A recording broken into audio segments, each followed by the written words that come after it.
In this video, we're going to take a look at how cells divide, and in particular at the role of chromosomes.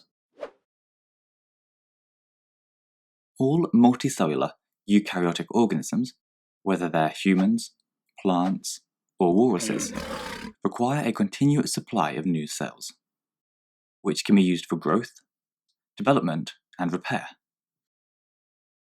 This is particularly true for young organisms who need to grow in size. But it's also true for older organisms who must constantly replace lost cells. For instance, the skin cells, which continuously fall off our bodies.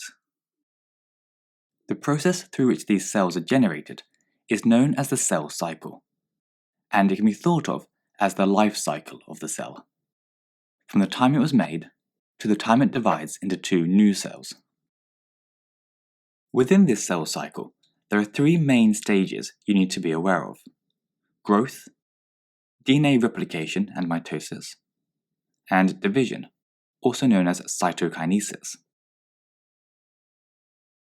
In the first step, the cell grows in size, and at the same time increases the number of subcellular structures it contains, such as mitochondria and ribosomes. Next, the DNA is duplicated, so that the two new cells will each have a full set of DNA. In order to understand the next stage, it's worth taking a closer look at the form that DNA takes within a cell. Usually, when a cell is not dividing and is just going about its normal functions, the DNA is spread out in long strings. However, once the cell starts to prepare for division, its DNA condenses into chromosomes, which are basically coiled up packets of DNA.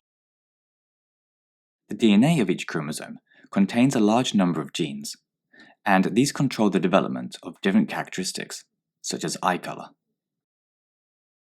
Eukaryotic cells, such as animals, have two copies of each chromosome, which we call a pair.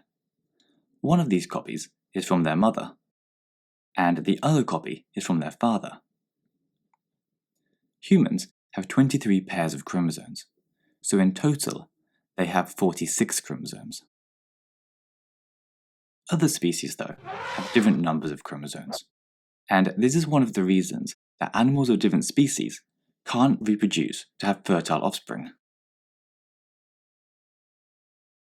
As the cell continues to prepare for division, it duplicates each of the 46 chromosomes, but the duplicate stays attached to the original chromosome that it was copied from, so that together they form an X shape.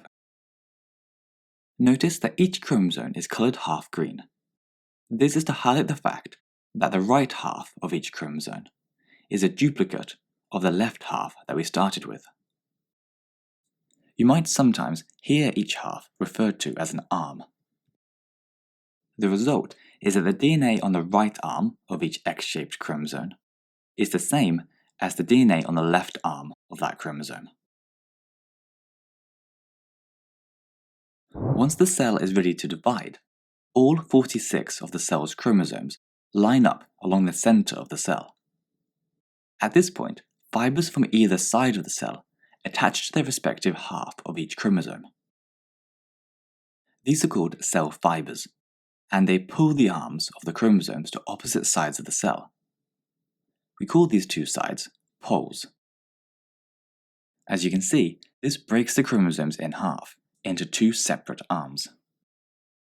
This happens to all 46 of the chromosomes, even though we've only demonstrated it with 4 here.